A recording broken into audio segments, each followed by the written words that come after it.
kahoy. Lagyan natin yung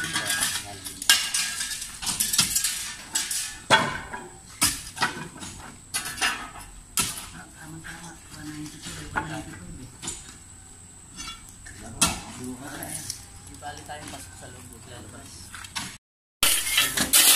Tapos dalawang hollow block ang lubog. Tignan nyo naman kung ilan din yan. Pagka hukain kasi namin yan, tapos pa-plasteringan yan. Waterproofing muna yan. Lalagyan natin sa harap, tapos papahira dito. Kikinisin. Kasi nga po, kahit wrap lang. kumakatas daw eh. Wrap lang dapat kasi para pagka waterproofing ka. Naku po, tignan mo lang pala, basura ng mga gumawa. Ayan. May tumira kasi dito dati. Yung mga subcon. Yung mga gumawa ng bahay. Ayan o. Lagyan talaga yun. Tatambak lang dyan. Ito. Tapos ito. Ano din namin. Malalabas ito namin kung kahit mga isang halong bakadali. O plaster na na. Kasi ito na yung magiging open yun. 2 meter. 2 meter yun. Lalabas yung ni Canoe dyan.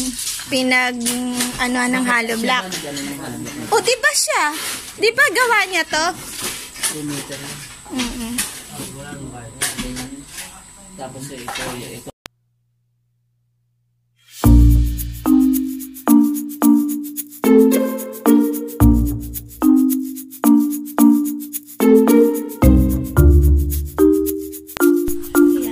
Layout sila. Layout first day. Kanyang bahay.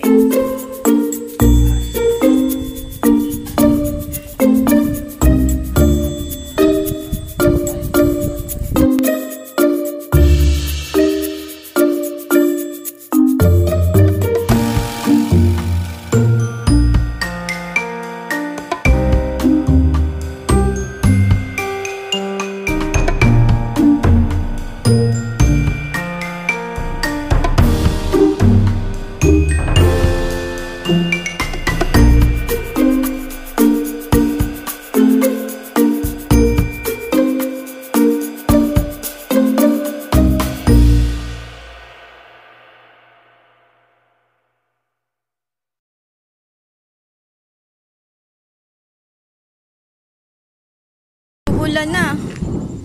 Ay, ang lalim oh. napakarami oh.